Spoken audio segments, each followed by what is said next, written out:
안녕하세요. 엄마 숙방입니다. 제가 이번에 드디어 네이버 인플루언서 육아 부문에 선정이 되었어요. 인플루언서를 제대로 노리고 도전한 건 4개월 만이에요. 정말 열심히 했거든요. 그런데 열심히만 한다고 되는 게 아니라 방법이 있더라고요. 그냥 열심히만 하는 거랑 방법을 먼저 알고 나서 열심히 하는 거랑은 정말 시간 차이가 많이 날 거라고 생각해요.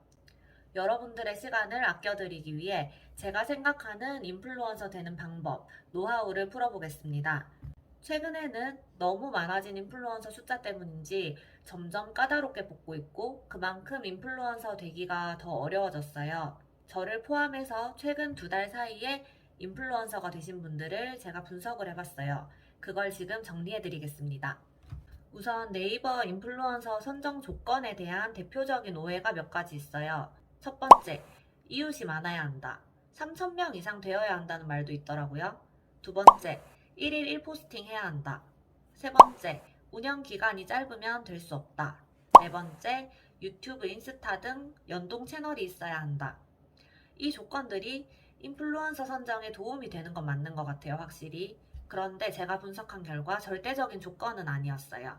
더 중요한 건 따로 있습니다.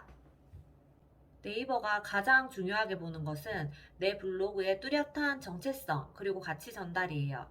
정체성을 녹여 내 블로그를 꾸미는 게 가장 중요하더라고요. 다양한 주제를 올리는 일명 잡블로그는 아무리 양질의 글을 많이 올려도 인플루언서가 되기가 힘들어요. 블로그 첫 화면 꾸미기 가장 중요하다고 생각되는 부분이에요. 첫 화면에서 내 정체성이 가장 잘 드러나야 하거든요. 네이버의 직원은 PC 버전을 보기 때문에 인플루언서를 노린다면 모바일 버전뿐 아니라 PC 버전 화면도 꼭 신경 쓰셔야 해요. 저는 육아 블로거라는 정체성답게 메인 대문 이미지, 프로필 사진, 소개글에서 내가 육아 블로거라는 것을 한눈에 알아볼 수 있게 수정했어요. 그리고 첫 화면을 블로그가 아닌 프롤로그가 먼저 보이도록 설정을 하고 제가 주로 포스팅하는 아기 발달과 아기와 나누는 일상 등을 한눈에 볼 수 있게 설정을 해두었어요. 이렇게 하니까 첫 이미지만 봐도 저는 육아 블로거이고 육아에 관한 정보를 제공하는 사람이다 라는 걸 알 수 있어요. 여러 가지 주제를 쓰시는 분들도 인플루언서를 노린다면 지금이라도 주제를 하나 정해서 뚜렷하게 보이도록 첫 화면을 수정하시는 게 중요합니다. 두 번째, 카테고리. 카테고리는 식당의 메뉴판이라고 볼 수 있어요. 깔끔하게 정리된 메뉴판을 만들어야 합니다. 저는 일반 상품 리뷰, 식당 리뷰 등 다양한 것들도 종종 올렸었는데 인플을 노린다면 과감하게 다 내려놓으시고 한우물만 파는 게 중요해요. 저는 육아 블로거답게 육아에 관련된 카테고리로 정렬을 깔끔하게 다 바꾸고 그 외 카테고리들은 지우지는 않고 아래로 싹 내려두었어요. 그리고 육아에 있어서 정보를 제공할 수 있는 정보 포스팅도 함께 올리기 시작했어요. 육아 블로거라는 주제에 맞는 포스팅을 일관되게 그리고 꾸준히 올리는 게 완전 중요합니다. 세 번째, 소통 댓글 수. 최근에는 인플루언서를 뽑을 때 소통을 꼭 보는 것 같아요. 인플루언서라는 것 자체가 많은 사람들에게 영향력이 있는 사람이잖아요. 많은 블로거들에게 내 글이 영향을 주고 있다는 게 중요해요. 무조건 댓글이 100개 넘어야 한다거나 소통왕이어야 한다는 절대적인 기준은 아닌 것 같고, 어느 정도 소통을 하고 있다는 정도만 되면 되는 것 같아요.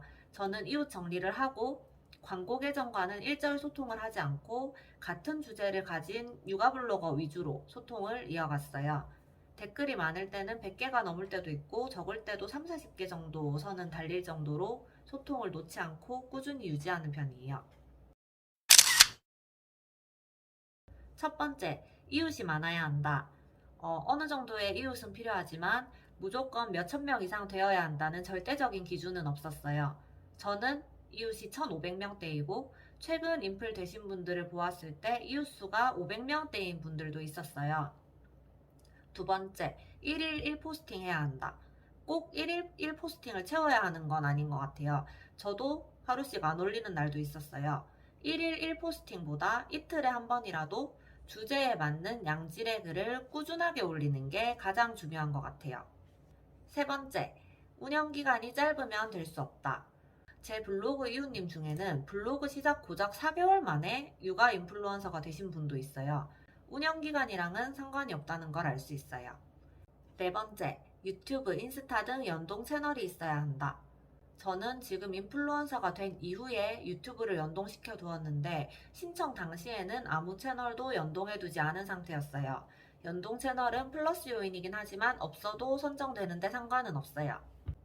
결론을 말씀드리자면 제가 분석한 결과 가장 중요한 건 첫 화면에서 내 주제를 드러내야 한다는 것. 그리고 한 가지 주제의 글을 꾸준히 포스팅하며 자신의 정체성을 뚜렷하게 가진 블로그를 운영하는 거예요. 다른 조건들은 다 달랐지만 이 두 가지 조건은 모두 똑같았어요. 한 우물만 파세요. 아주 깊게. 이 영상 참고하셔서 인플루언서 도전 꼭 성공하시길 바랄게요.